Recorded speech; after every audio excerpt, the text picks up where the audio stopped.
Praise the Lord. கர்த்தருடைய பரிசுத்த நாமத்துக்கு மகிமை உண்டாவதாக. இந்த காலைவெளியிலே கர்த்தர் வசனத்தை கொண்டு உங்களோடு பேசுவாராக. ஏசாயா 43:21 வாசிக்கிற பிரியமானவர்களே, இந்த ஜனத்தை எனக்கென்று ஏற்படுத்தினேன், இவர்கள் என் துதியை சொல்லி வருவார்கள். இந்த ஜனம், இந்த ஜனம் அவரால் தெரிந்து கொள்ளப்பட்ட இந்த ஜனம். அதிலே நீங்க 20வது வசனத்துல வாசிக்கும் போது, நான் தெரிந்து கொண்ட என் ஜனம் என்று சொல்லுகிறார். நான் தெரிந்து கொண்ட என் ஜனம். கர்த்தர் இந்த உலகத்துல நம்மை அவருடைய ஜனங்களாக தெரிந்து கொண்டு அவருக்கு முன்பாக துதி செலுத்த வேண்டும். துதியினாலே நாம் நிரம்பி இருக்கிறோம்.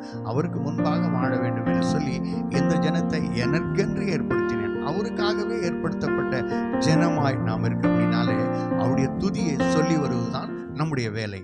அப்போஸ்தலர் நடபடிகள் 16 பாருங்க, பவுலும் சீலாவையும் ஜெயிலில் கொண்டு போய் போட்டாங்க. நடுராத்திரில அவர்கள் கர்த்தரை துதித்து பாடினார்கள். ஜெயிலுக்குள்ள இருந்த அவர்களுடைய கட்டுகள் மட்டுமல்ல, எல்லாருடைய கட்டுகளும் அவிழ்ந்து போனதாக, கழண்டு போனதாக நாம வேதத்தில் பார்க்கிறோம். பிரியமானவர்களே, நாம் அவருடைய துதியை சொல்லி வரும்போது நாம் இந்த உலகத்தில் விசேஷமான ஜனங்களாக இருக்கிறோம். நாம் அவருடைய துதியை சொல்லி வரும்போது உலகத்தில் நாம் ஆசீர்வதிக்கப்பட்டவர்களாக இருக்கிறோம்.